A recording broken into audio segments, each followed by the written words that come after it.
કેમ છો બધા મજામાં હશો તેવી આશા અને શુભેચ્છાઓ। તમારા બધાનું સ્વાગત છે આપણી રેસીપીની ચેનલ સિલ્વર સ્પૂન હીરોઝ કિચનમાં। તો ચાલો આપણે આજે જોઈશું એક નવી વાનગી।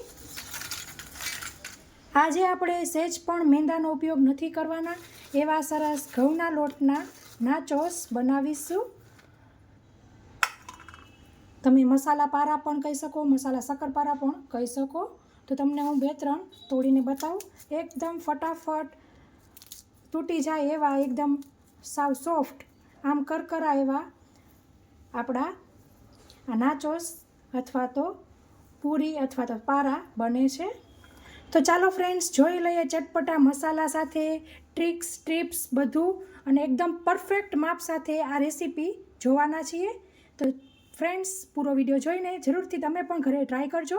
તમારા બાળકોની લંચ બોક્સમાં અથવા તો સાંજના નાસ્તામાં અથવા તો ચા ભેગું મજા આવી જાય એવું સરસ આ નાસ્તો બને છે। તો આખો ડબ્બો ભરીને રેડી થશે। તો ચાલો આપણે જોઈ લઈએ એકદમ પરફેક્ટ એવી રેસીપી। સૌપ્રથમ આપણે આવી રીતે મોટું વાસણ લેશું અને તેની અંદર ઘઉંનો લોટ જે રોટલીનો હોય તે લેશું। તો આવી રીતે આપણે 3 કપ લીધેલા છે। પછી આપણે તેની અંદર ઉમેરીશું 1/4 કપ સૂજી, જે જાડો આવે છે તે લીધેલો છે। તમે રવો પણ લઈ શકો છો। આપણે તેની અંદર ઉમેરીશું આવી રીતે 1/4 કપ ઘીને મેં ઓગાળીને મીન્સ ગરમ કરીને લીધેલું છે।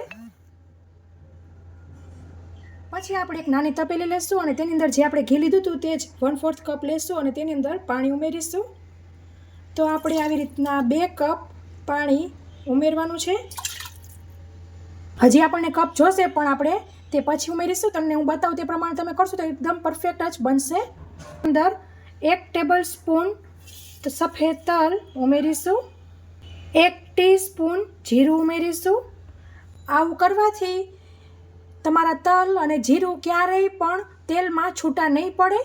તમે તરતી વખતે ચકરી હોય કે પૂરી હોય કે ગમે ત્યારે તમારા તલ અને જીરું જ્યારે છૂટા પડી જતા હોય તો આ ટ્રીક જરૂરથી ફોલો કરજો, એકદમ મસ્ત ટ્રીક છે। હવે આપણે આને ગરમ કરીશું। તો આપણે ગરમ સરસ થવા માંડ્યું છે પાણીને એકદમ સરસ ઉકાળવાનું છે જેથી તલ અને જીરું બફાઈ જાય। તો 1 મિનિટ માટે તમે ગરમ કરશો ને એટલે પાણી તરત જ ઉકળી જશે। નીચે ગેસ ઉપરથી ઉતાર લીધું છે અને આવી રીતના હલાવી લીધું છે, થોડીક વરાળ નીકળી જાય એટલે આપણે પાછો તેની અંદર 1/4 કપ ઉમેરી દેશું। તો આપણે ટોટલ 3 કપ આવી રીતે 1/4 જોશે, પણ 2 ગરમ કરવાનું ને છેલ્લે એક આપણે ઠંડુ આવી રીતના માટલાવાળું નાખી દેવાનું, જેથી આપણું પાણી પાછું ઠંડુ થઈ જાય। તો હવે આપણે આને સાઈડ ઉપર રાખીશું। હવે આપણે તેની અંદર મીઠું ઉમેરીશું। તો હું અહીં આવી રીતે 1/2 ટીસ્પૂન લઉં છું, સ્વાદ મુજબ લેવાનું। પછી આવી રીતે 1/2 ટીસ્પૂન હળદર લેશું, 1 ટીસ્પૂન લાલ મરચું, 1/2 ટીસ્પૂન ધાણા જીરું। તો હવે આપણે ચોખ્ખા હાથ વડે સરસ બધાને મિક્સ કરી લેશું। મિત્રો તમે આ માપથી કરશો એટલે તમારી જે આ રેસીપી છે એકદમ પરફેક્ટ જ બનશે। તો મિત્રો તમે જોઈ શકો છો સરસ મિક્સ થઈ ગયું છે, ને આમ કરો તો એકદમ મુઠ્ઠી પડતું મોણ દીધેલું છે આપણે।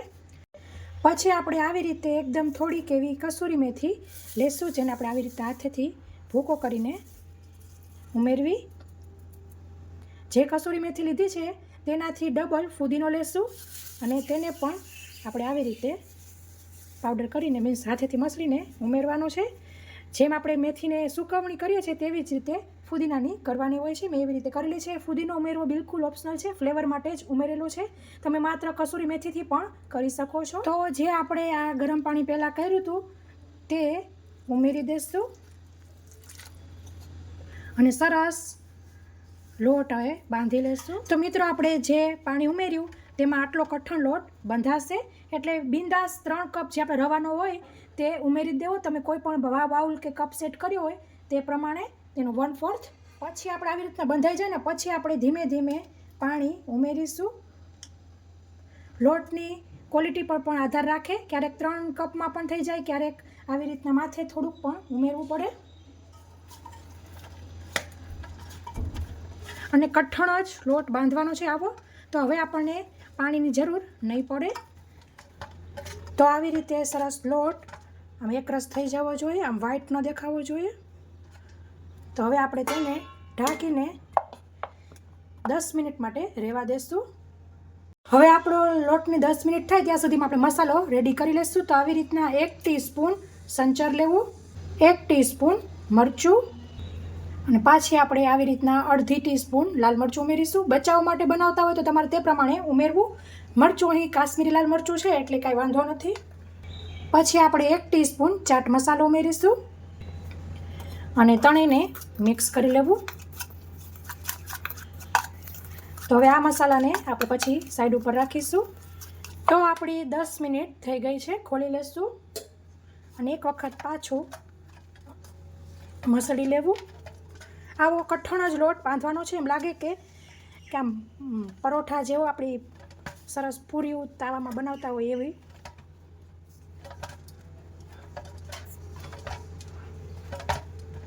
તો હવે આપણે લુવા કરી લઈશું.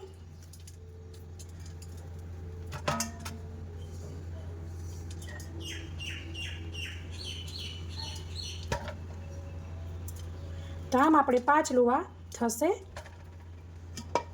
હવે આપણે તેમાંથી એક લુવો લેશું અને આમ કરીને સરસ ભેગું કરવાનું.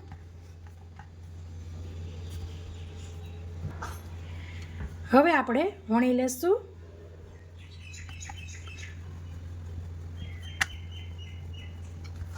થેપલા કરતા હોય એવી રીતે પાતળું કરવાનું છે. તો આવી રીતે થોડુંક વણીને સીધું ડાયરેક્ટ પાટિયા પર જ લઈ લીધું હતું ને તેના પર સરસ વણી લીધેલું છે. પછી આપણે ફોક લેશું અને આપણે આવી રીતના રેન્ડમલી કરી લેવાના છે પ્રિક.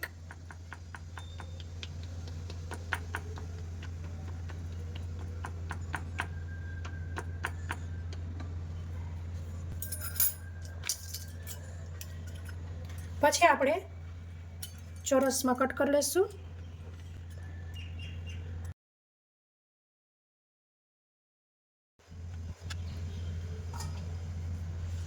તો સરસ ચોરસ કરી લીધું છે.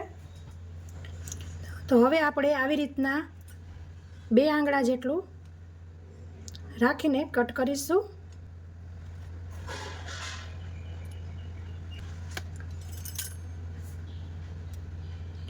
અને આમ આપણે ત્રિકોણ કરવાનું છે.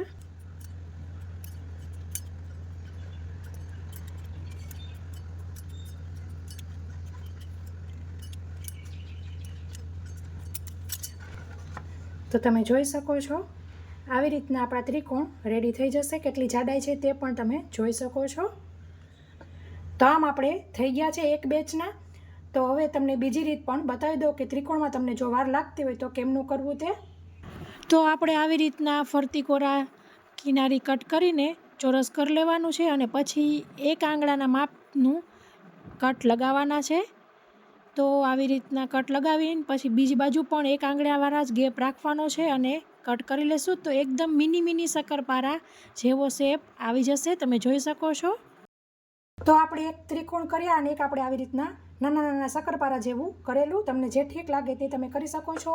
નાની પ્યાલી હોય, નાનું કટર હોય તો તમે તે પ્રમાણેના શેપ પણ કટ કરી શકો છો. તેલ હવે આપણું સરસ ગરમ થઈ ગયું છે, તળી લેશું. તો આપણે તેલ સરસ ગરમ થઈ ગયું છે તે ચેક કરી લેશું. તો આવી રીતના ઉપર આવી જાય એટલે થોડીક મીડિયમ ફ્લેમ કરી લેવી. પહેલાં આટલું સરસ તેલ ગરમ કરી લેવું, પછી મીડિયમ ફ્લેમ કરી લેવી અને આપણા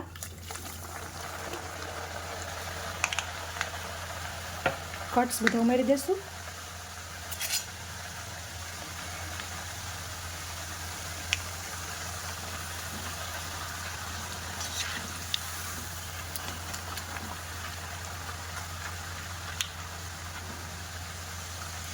તમે હેલ્ધી બિંગોસ પણ કહી શકો છો.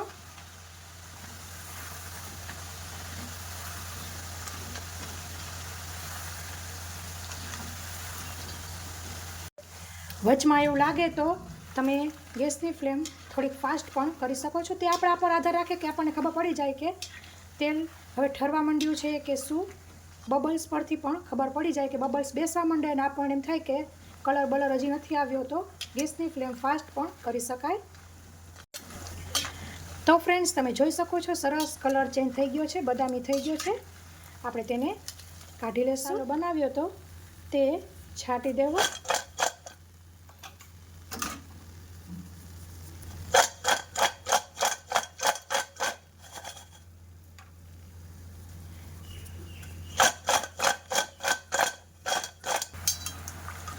અને શક્કરપારાને પણ કાઢી લેશું. તરત જ ઇન્સ્ટન્ટ મસાલો છાંટવાનો રહેશે.